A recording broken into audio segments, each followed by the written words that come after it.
Holy shnikes!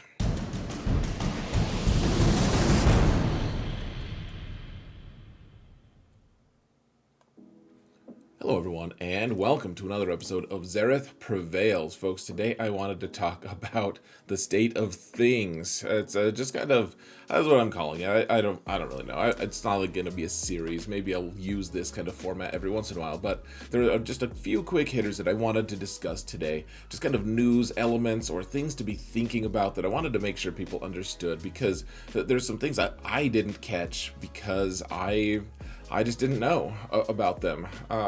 And I figured if I didn't know, probably a lot of you guys don't as well. And I want to make sure we're all well informed, okay? So, the idea is to just make sure that we have all the information we need. So before we continue, folks, I do want to just remind you, please, if you want to support this channel for free, all you got to do, hit that thumbs up button, leave a comment in the comment section. Would really appreciate it, guys. The channel's been blowing up lately, and it's because of you guys clicking those buttons.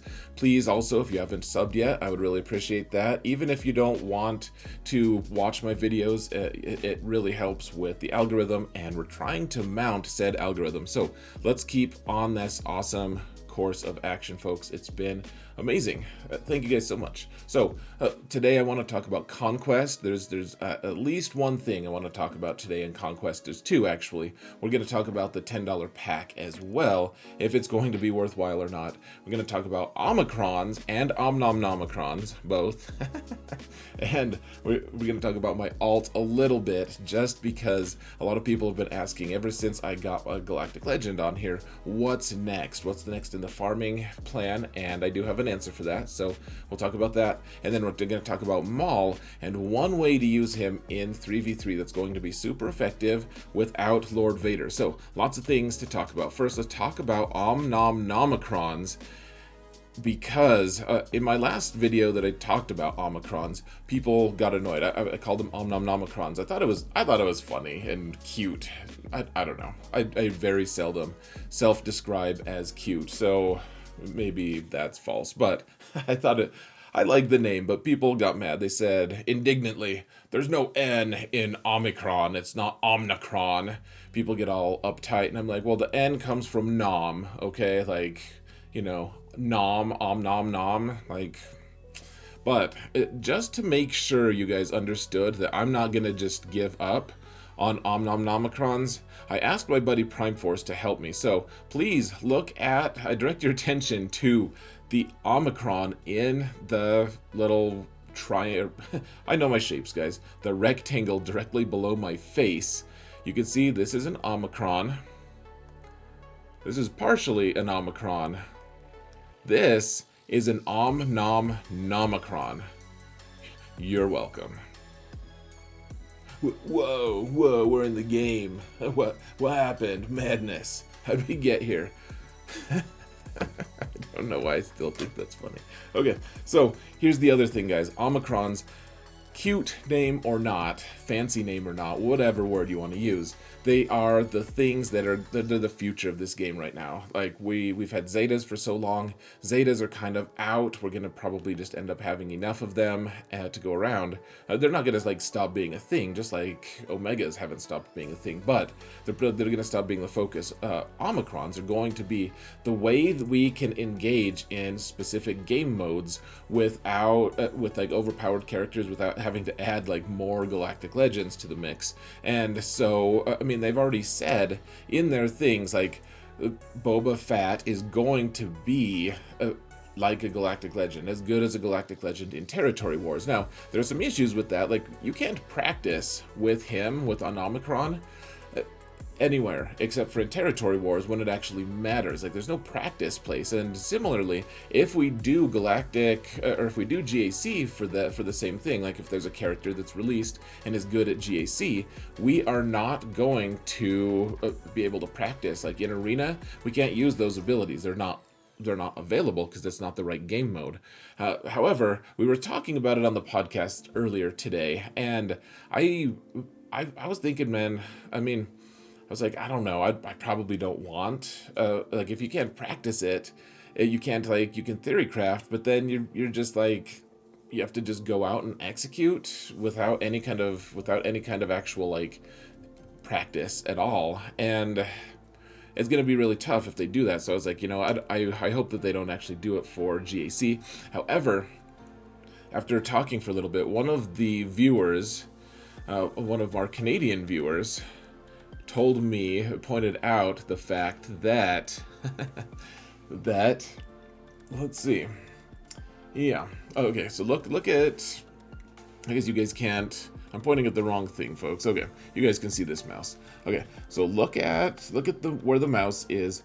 The effects are contained to this tier. In this tier, are restricted to only being active in a specific game mode, like Grand Arena or Territory War. So Territory War we already have. Grand Arena is next, and we're gonna have to deal with that. So I don't know what we're gonna get. I mean, the dream would be like you get like an Ewok that you apply an Omicron to, and then if the opponent like auto deploys, then it just reverses the end of the roster that it auto deploys.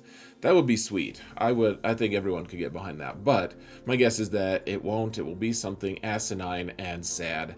So who knows? I think that we could have a lot of fun with it. Actually, like what if, you know how Rose, people say like she's only good for feeding to the Rancor, which I mean that's basically saying she's good for nothing, and it's true. Like she's not good. But how awesome would it be if they gave her an ability that made her good in Rancor Phase 2, so they had to feed a different character to the Rancor instead? Like, I just think that would be ironic. I know that's not really what's going to happen, but it made me laugh. It made me lol, guys. And then, I think one thing, though, the thing that is the most interesting to me that I thought of was, we have an assault battle right now that is impossible to crack. Even still, even with Relic 9, you just can't beat that stupid assault battle with like Challenge Tier 3 with the really good Sidious, and you just can't do it. It's just not something, like I think one guy did it and he cheated. So I think it'd be cool though. Hera could be our savior. She could come in, make Phoenix good enough to get through it, and maybe that means we have to gear all of Phoenix. I don't know, but I mean, I think that it could actually be a really good thing to have Omicrons. I'm very interested to see what they end up doing. That's, like I said, that's the future of the game. That and the bottleneck of relics, because gear is being uncorked. That being said, we're not gonna talk about that now. So this is on my alt, and I actually did buy the $10 box. Now, people have asked me if I'm free to play on this account, and the answer is always no. It's not quite. It's functionally free to play because I did the hyperdrive, and I bought a couple small things, but over the course of 2 or 3 years that I've had it, I've barely spent any money. I spent that $100 on hyperdrive, and then after that, less than $100. So, it's mostly free to play, and I spent $10 on it just so that I could catch up on Maul shards. Now, I have Cat already, but Maul, I'm going to be getting another, 20 of them, something like that, if I do most of the things, most of the legwork to be able to get here, to be able to get these shards. Now, it looks like maybe, I think it's maybe 30 Maul shards. I don't know if I can get to this point, frankly, guys, on my alt. That might be false, but here's the other thing about it, folks, and I think the $10 pack is worth it. I know this sounds like I'm just, pitching a deal for CG, but I've talked to a lot of other players, a lot of good players, and there's a lot of different good strategy things involved in getting this $10 pack. If you're free to play and you're just not going to spend money, that's fine. Like there's no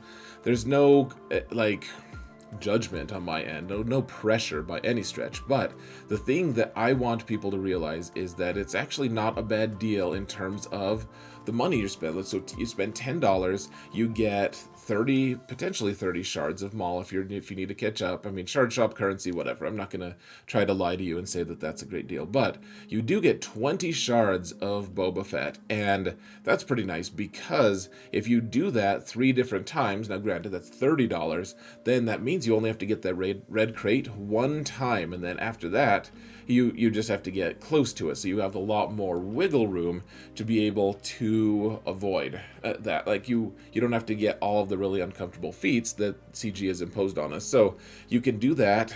You also get about, it's not much, but you get about 2,000 crystals worth of gear, which 2,000 crystals you can't buy for $10 on its own. So you're getting gear, and some of it you're probably going to already have, but you're also getting shards of 2 characters that are really good. Like, these are transcendent characters that all of the top end guilds really want you to get and everything. They're going to make you marketable, and they're going to it also just it gives you the leeway to long-term decide not to engage in this game mode as much. So you get the red box one time, and then after that, you don't have to get the red box anymore. So I don't know if you obviously have to choose whether it's worth it to you or not. I don't think my alt is going to even get as far as all these steps, but I think that the value's there, even for me making it halfway.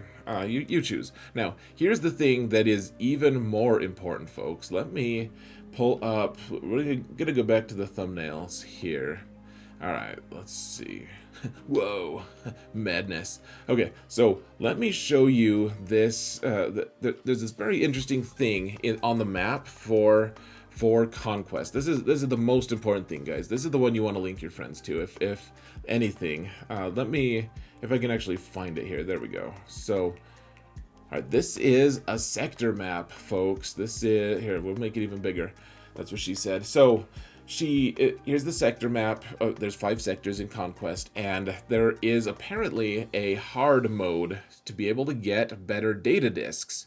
And I didn't know about this for the first sector, and so I didn't follow it. But here, let's zoom in a little bit. So it gives you see this little orange line here, the trail. If you follow the trail, apparently it will lead you to the best data disks. Doesn't guarantee a purple one. Whoa, our Omnomnomicron is just hanging out here on top of everything. Okay.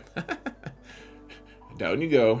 Okay, so if you follow the orange lines, then you get more greens and blues, apparently, on your data disks. I think it's still random which data disks you get, but you get a better selection of them if you follow this hard trail. So I think it works even if you don't do it in Sector 1. I think as long as you follow the trail after that, after you realize it and amend your ways, you can start following it and you start getting it. And so here's the thing. So if you want access to this map, this is from a data mine. Like, CG has not really advertised this well at all. This whole thing is from a data mine, and the credit goes to the Swaga Events Discord server. But I'm not going to link them because I'm not that nice. I'm going to instead link my own Discord server, which already is in the video description. Go there. If you go scroll to the very bottom, there's like an infographics section, and you can check that out. So that is really super important, guys. The sector map, really, really important. And I'll show you guys in the game what that looks like. So I did this on my alt. So, okay, we're on the, here we go. So Sector 1, here are the available. So I did the map. The map is to go up top here, kind of like just follow the edges. And so you can see like on the bottom, this isn't the good one. This is like one green and a couple whites. And then up top here, we have a green one and a couple blues. Now, I'm not saying that they're like great or whatever. I don't know. I haven't looked at these, but I wanted to save these. These are the options, guys. Like, you get more blues and greens, you're going to have an easier time. Now, if you can actually get through those hard modes, I don't know. They didn't seem harder than usual anyways. I think you just follow the path and it's random, is what I think. So, okay, that's it for Conquest, guys. Let's talk about my alt real quick. You guys wanted to know, I got Jedi Master Luke, and I'm not actually convinced that Jedi Master Luke is the best the best GL anymore. Honestly, I think you want to go for another one, but I'll make a video on that later. But I've gone for Jedi Master Luke. Still don't have his ultimate, because it just takes for frickin' ever to get it if you're not refreshing a ton. So here's the next big thing, guys. We're going for Executor, because you need to have ship dominance in this game, especially in GAC. This is a GAC roster at first. And so, I mean, also, if you want to win in Ships Arena, you also want Executor. Also, the other thing about it, folks, so if you get a Galactic Legend, you just unlock him and he's good. You have him forever. If you have Executor, it's going to take a long time. If you want to just do it every month, you get like 10 shards or 15, whatever it is, every month to add on to your, so you unlock it for 80, and you have to do another 230 shards. Like that's like 2 years of free to play, being able to farm. And the sooner you do that, the better. At the very least, even if you don't save a lot of crystals to be able to get refreshes and stuff in between, which you probably should be doing, but even if you don't, at least every month you have one encounter that is going to increase your momentum toward it. So I'm going to be getting Executor next, and then probably either Sith Eternal or Jedi Master Kenobi. I think I'll be about equidistant between those two. Now it'll take me a few months to get Executor for sure, like probably 2, 3, 4 months even, because this account isn't super stacked in terms, like I don't do arena or anything in it, so it's going to take a while. It takes a while to farm all of the signal data, but we'll see. Keep tabs on us, guys. We'll keep updating you. This is a 5.7 million alt. Now, the final thing I wanted to talk about, guys, and I guess we'll have to look. This is on my alt, so I don't have Maul unlocked, but the thing about Maul is you want one character to go before him. If you have him on offense, you mod him for offense, do all this stuff, whatever you want to do. Oh, but here's the big thing, folks. So you can use him as a leader. The leadership is nice because he gives all of his fellow Mandalorians extra offense. That's nice, right? But then every time he makes a move, all of the other Mandalorians are going to... Yeah, while there were 2 Mandalore buffs... Oh, hold on. Let's see. Mandalorian allies assist, dealing 50% less damage, so they do less damage, but when this character uses an ability during their turn, so you can use, as long as, like, so Maul starts with 4 stacks, or with 3 stacks, and so he can do 4 abilities, and that means every single character is going to assist every single time if you take all Mandalorians. And so, like Canderous, he's assisting. He shoots 3 times. That counts as 1 assist. And then Maul does another hit, and he does another assist, does another hit, does another assist. So here's the way to really abuse it, though, folks. So you can use either Watt. If you use Watt, then you can... Watt goes first. He takes a bonus turn. And because Maul can be whatever speed, because he starts with Frenzy, and that means that every time someone uses a special, then that character gets a turn. And so what happens, then Maul takes a bonus turn is what I mean. So what you can do with him is you have Watt take a turn, assign some kind of tech, whatever, and then Maul is going to take a turn. He just wants to do his little twirly blade thing, the seething or the fervent rush thing, to give him 2 more stacks of the anguish, and then if Watt is fast enough, you can actually, he'll take another turn, he'll assign another tech, and that's another special. Maul will get another turn, and you'll be off to the races. Maul is going to call everyone to assist. It's going to be crazy. If you don't want to use Watt, then you can always go the route of making Armor super duper duper fast, and then Armor goes, and immediately it kind of assigns the turn to Maul, and then Maul will be able to call everyone to assist as well. So that's something that I'm looking into. I don't know if I'll do that this week or not, but absolutely something to look into. And yeah, so that's it's pretty fun. I did it with Han Solo the other day. Because he goes first, and then Maul gets a bonus turn because I stunned someone, I should say, because Han just did a basic, so it's not a special, so it didn't trigger frenzy. But Han went, he stunned the fastest person, which made Maul the fastest person, and then Maul could go to town. You guys will see the GAC recap, I think, tomorrow, the day after I post this. So check that out. It's a really cool comp. Like we took out a really strong team with it. I'll let you guys be in suspense, but I think that's it. Let me know what you guys think. Omnomnomicrons, Omicrons, Conquest, my alt, Maul, all of those things. Leave a comment. Let me know what you think. Thank you all so much for watching, and remember that in all things, Xaereth prevails. And I hope you guys do too. I hope that this was a helpful video. Let me know. Goodbye.